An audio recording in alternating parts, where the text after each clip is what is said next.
So, what does it take to turn a startup into a successful company? The people with the answers to this question, the owners of those startup successes, aren't accessible to everyone. Now, obviously, you can come to us, Success Magazine, to hear from some of them, but today, we're bringing you advice from more than just one, thanks to Amy Wilkinson. Amy is a strategic advisor, entrepreneur, and lecturer at the Stanford Graduate School of Business. More importantly for us today, she's the author of the book, The Creator's Code, which, in order to write, she interviewed 200 CEOs from high-growth, high-impact companies. She asked them the same burning question I just shared with you a moment ago, and the answers she got helped her what she calls crack the startup code. Amy, welcome to Success. Great to have you here. So I'm going to ask you a question I get asked a lot because I too interview a lot of high achievers, and I mentioned that you interviewed 200 CEOs for your book. Share who was your favorite interview and why. So that is a really tough question. When you spend, it feels a little bit to me like saying, who's your favorite child, right? Mm-hmm. When you spend a lot of time with these people, they're different, they're interesting, they're unique. I will say there's one person in the data set who I really so tremendously admire, and that is Bob Langer. And he's just not as well known, I think, as the others. And that makes him one that I love to talk about. He runs the largest biotechnology bioengineering lab. It happens to be out of MIT, and he has started and scaled 25 companies, over $100 million in annual revenue. It's extraordinary. He's the pioneer of human tissue engineering and controlled release drug delivery, basically making things like transdermal nicotine patches and needleless injections, or even synthetic vocal cords that might one day help the Sound of Music star Julie Andrews sing again. He's doing extraordinary things there. But when you ask him what he's most proud of, the answer is his students, his collaborators, the people that he builds the companies with. So I think Bob Langer is extraordinary, and I personally would like to be more like Bob Langer in the way he builds and creates and helps others in the world.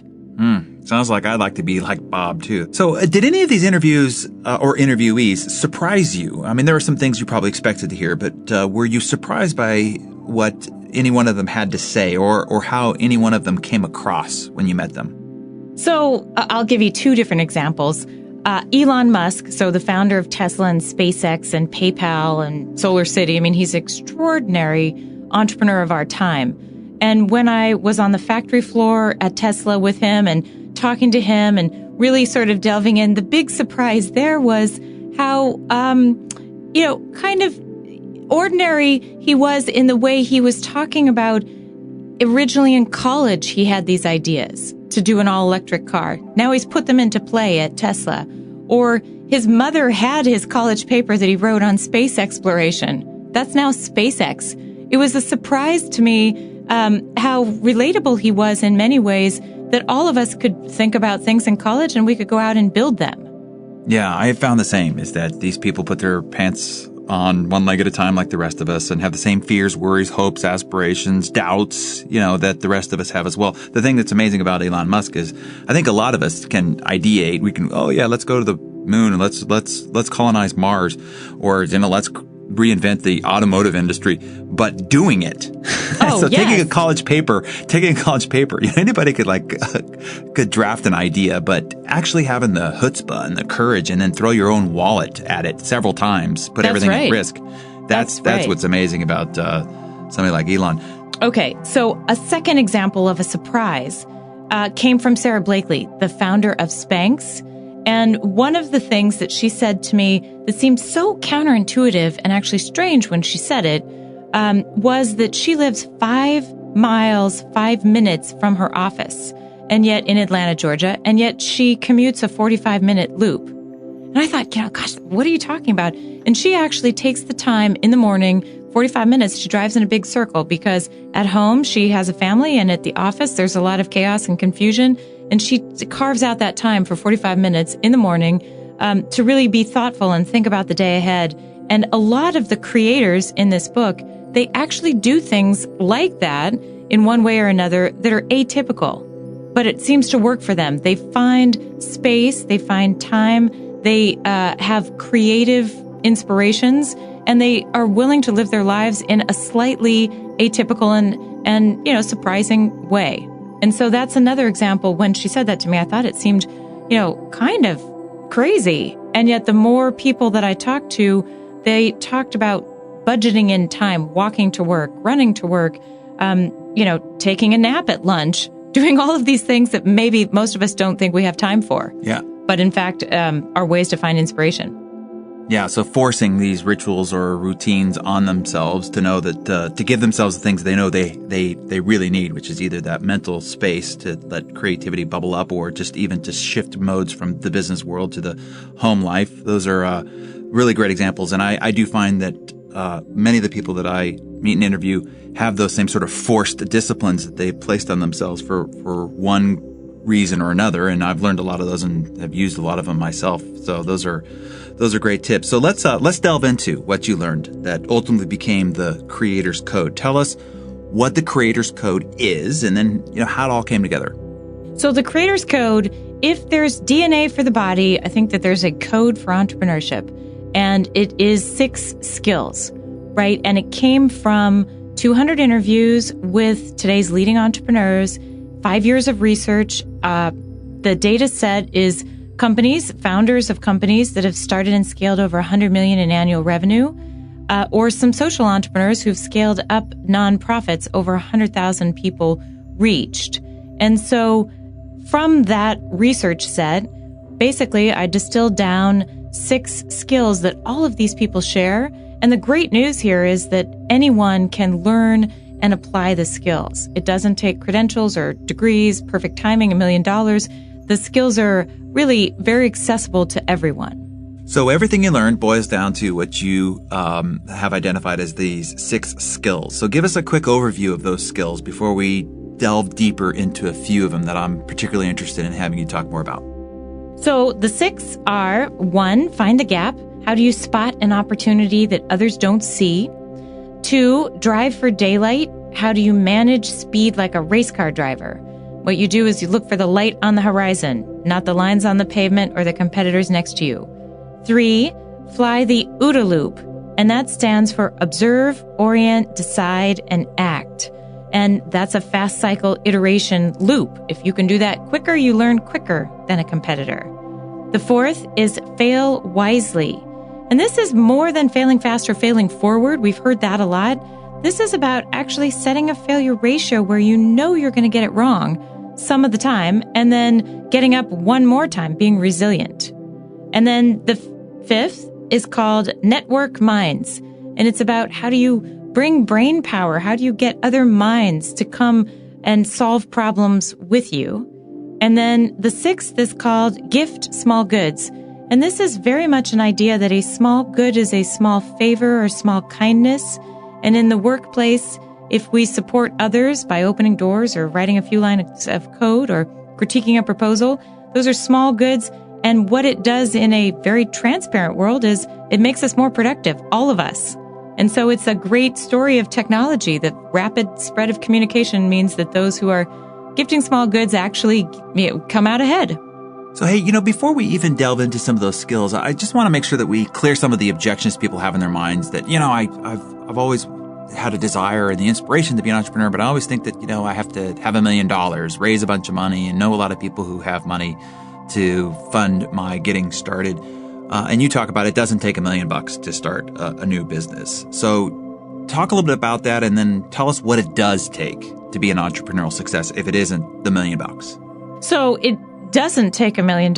And the people in this book, the people I spent a lot of time with, had a great privilege of spending the time with, they are self-made, right? So a great example is Kevin Plank, the founder of Under Armour. And he really, solved his own problem. That's to the essence of your question. A lot of people solve their own problem and then they realize a lot of other people share that same problem. So Kevin was a walk-on fullback to the University of Maryland. He was known as Maryland's sweatiest player because he just worked harder than everybody else on the field. But he found that the cotton t-shirt under his football uniform was weighing him down. It was actually absorbing all that water weight and weighed 3 pounds. So what he did is solved his own problem. He went to a local fabric store in College Park, Maryland, and found out that synthetic fabrics would wick away moisture. Then he took that stretchy bolt of fabric to a tailor, and with $450, they tried 7 different prototypes of a t-shirt to wear under a football uniform.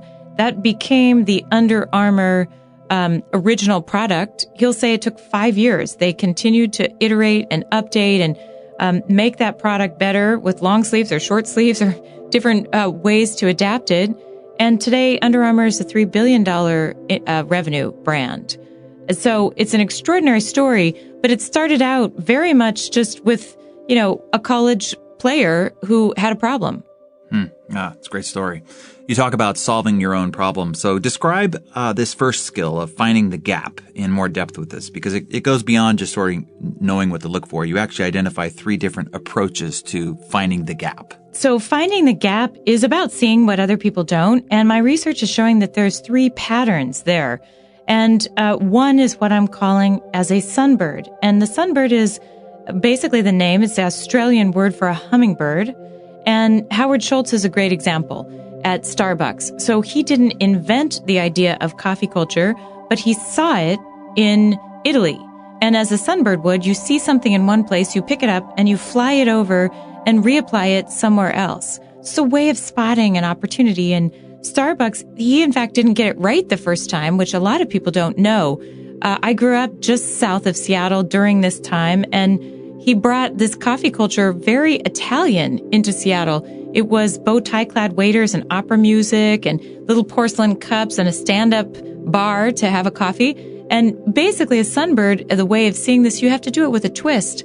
So he took the core idea, but he applied it to what Americans would like, a local gathering place where you can bring a laptop and you can sit and read a paper and have some working space. So that's the idea of a sunbird. You see it in one place and you reapply it with a twist somewhere else.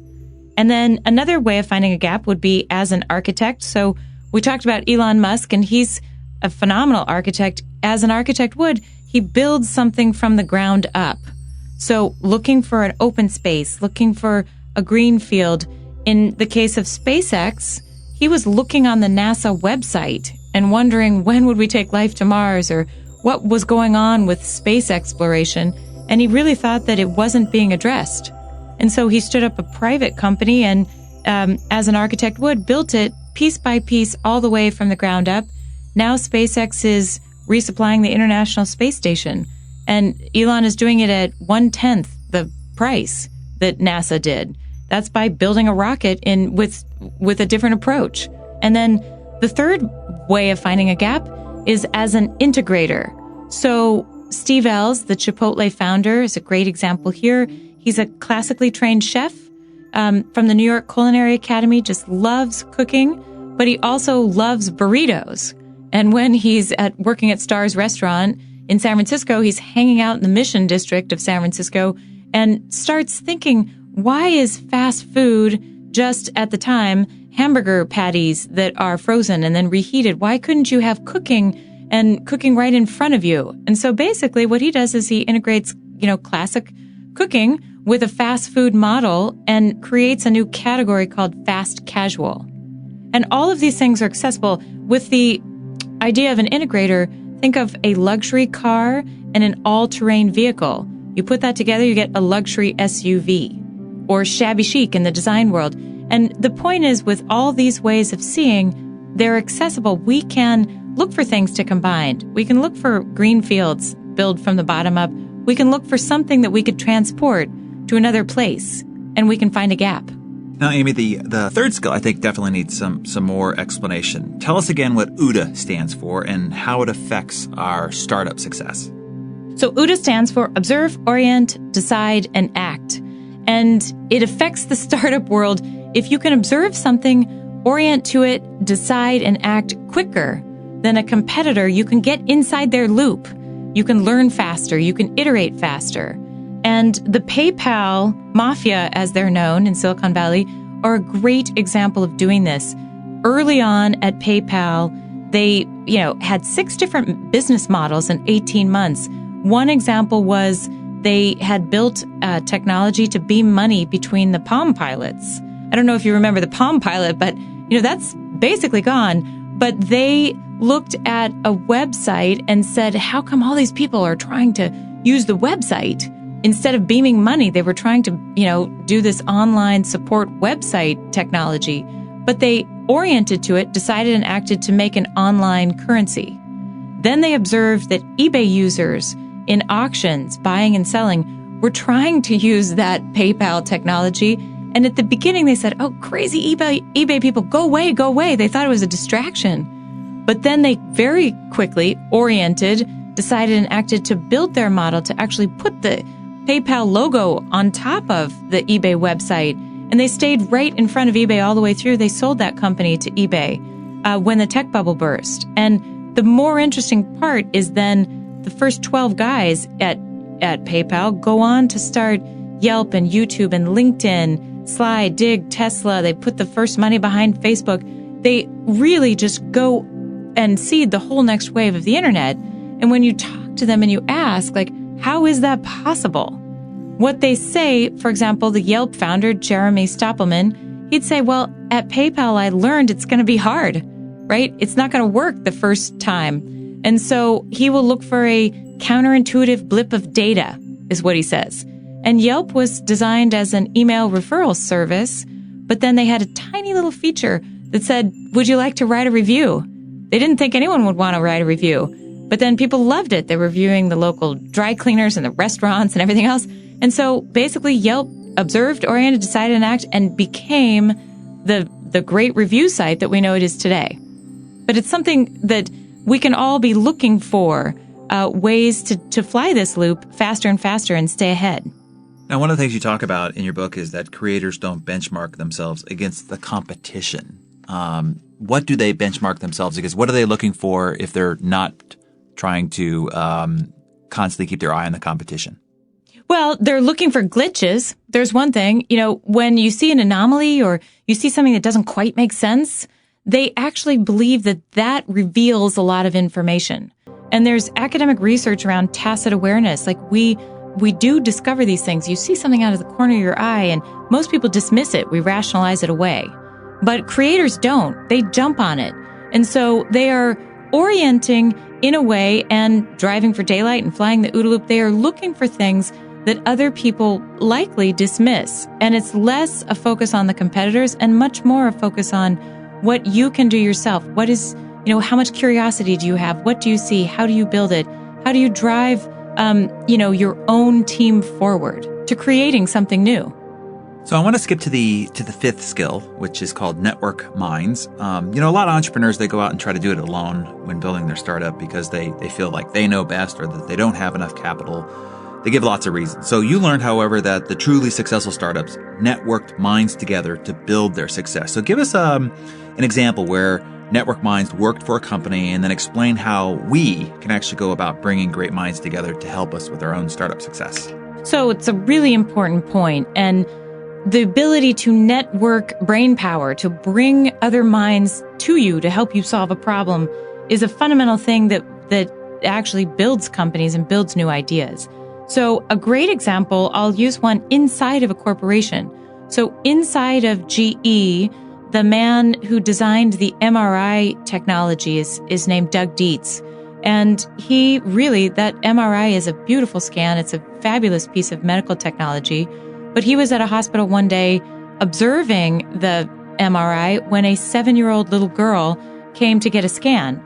And she came around the corner holding the hands of her parents and immediately melted down. It's a very scary experience, loud and claustrophobic. And children especially have trouble with MRIs. Typically 80% of kids have to be sedated in order to take that scan.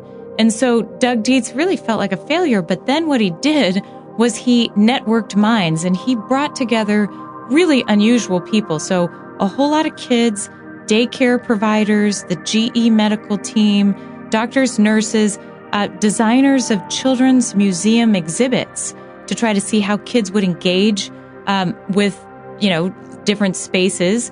And what they came up with out of this was the adventure series for kids. And now the MRI machines are all dressed up. I mean, they are painted, they have decals, they have, different adventures like going to camp, going on a safari, going on a space odyssey. And kids have to be very quiet in the MRI machine while they hear these noises of whatever the adventure that they are on. The sedation rate is down to basically 0. So it's an example of if you get really diverse minds together, you can solve something in a different way. Exact same technology here, completely different outcome. That's a great story. Well, Amy, one last question for you. Just to be sure that we've cleared out any mental objections people are having as they're listening to all the really great ideas and stories that you shared with us today. As a parting thought, tell us what you'd say to someone who's listening to what you had to say or has read your book. It says, well, it's really great for Elon Musk and Howard Schultz and all these, famous people, but I live in the real business world and this doesn't really apply to me. What would be your response to them to motivate them to take what you've learned from these successful people to heart and to apply it into their, what they would deem practical world? Well, I believe we create the real business world.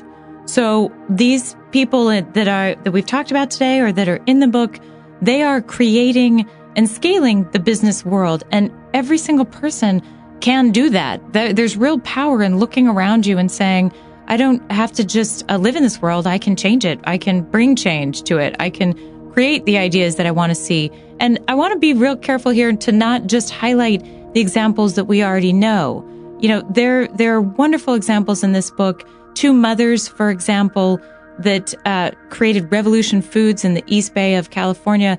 They just wanted better nutrition in children's meals in public schools. And they have $100 million in revenue business. They are changing the dynamic